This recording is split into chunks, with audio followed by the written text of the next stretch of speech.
Hi, this is VINSIA and welcome to PCOS 101.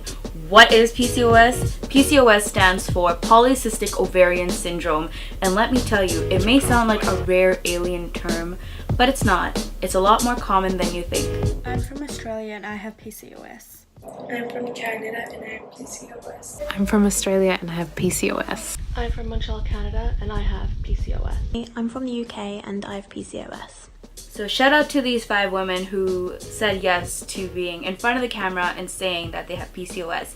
It is a very stigmatized thing to have within, especially the South Asian community. It's a very tricky thing to deal with. This is the web series that hopefully gets you guys to talk about what's going on, how you're dealing with things, and meet other people that have the same condition.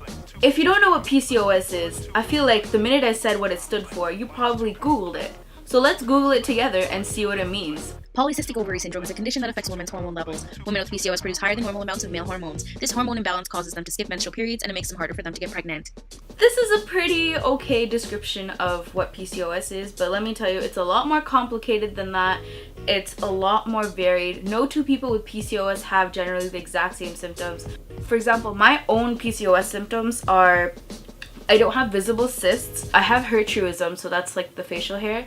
And I also deal with insulin resistance, so I have the dark patches of skin here as well as on my under thigh area and armpits and all that stuff. And also I deal with periods that, oh my god, like when people ghost you, that's what my periods do. They ghost me. And it's like when I have friends complaining about their period cramps, I'm just wishing and praying that my period comes that month, because it never does. It's like you either get nothing, or if 6 months later your period finally comes, it comes with the force of all 6 of them combined. When it comes to South Asian communities as a whole, as well as individual communities themselves, when we look at sexuality, sex, and reproductive health, people are just like, too complex, much too complex, they obviously want to talk about it, but they sometimes can't because it's very stigmatized. We don't really talk about women's sexual and reproductive health unless if it's on these really dry medical shows that are on brown TV channels. It's like the only real talk about sexual health or reproductive health is kind of, oh, when are you having kids? Or when's the next one? Or when are you getting married? Oh my god, you had sex before marriage? What? Huh? What? Why?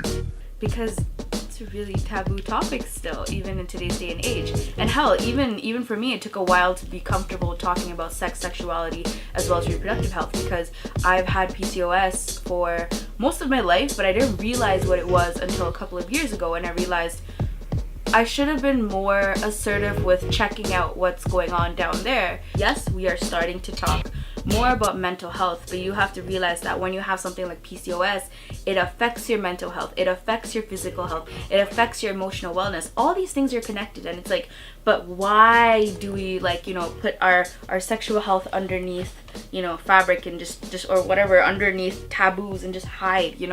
Like, we should be able to talk about it, because we do come from societies that in the past they have been I feel a lot more open about sex and sexuality, even showing it in artwork and showing it in sculpture work and all that stuff. But nowadays it's just like, hush hush, don't talk about your sex life. Hush hush, don't talk about masturbation. Hush hush, don't talk about your hormones. Hush hush, don't talk about disorders and illnesses that have to do with sexual and reproductive health that are not STDs. It's a stress. But I feel like, if we start talking about this stuff, and maybe if this web series sparks these conversations, that's all I need. It's like, I just want people to be more confident talking about these types of topics, because it is about time we talked about what goes on down there. If you enjoyed this video, feel free to hit that subscribe button, and I will see you in the next video. Too complex, too complex. With this web series, I want to explore all the different types of things that have to do with PCOS, diagnosis, all the way up to all sorts of things. And I hope the series goes well, and these are my hopes for it. And obviously these types of series take a bit of funding, so if you do want to support this web series specifically, if you have PCOS but again you're still in that hurdle of not being able to speak up about it, and you do want to support my work, I am selling artwork rather than starting with a Kickstarter page or a funding page. I'd rather give you something in return for your money, so I'd rather give you a product just so you have a visual reminder of, hey, I support her web series, so you have it on your wall. So that link will be down in the below. It has worldwide shipping, I believe, and it's through a company called Spicy Water, and I love them so much. So they're my page for selling artwork, and if you do want to buy artwork of any sort and support me, or if you want your own custom artwork to support this web series as well as all the other projects I'm working on, please let me know. My email will be down here as well, so let me know. And if this video brings you some sort of relief, because it's about time we talked about PCOS in the South Asian community,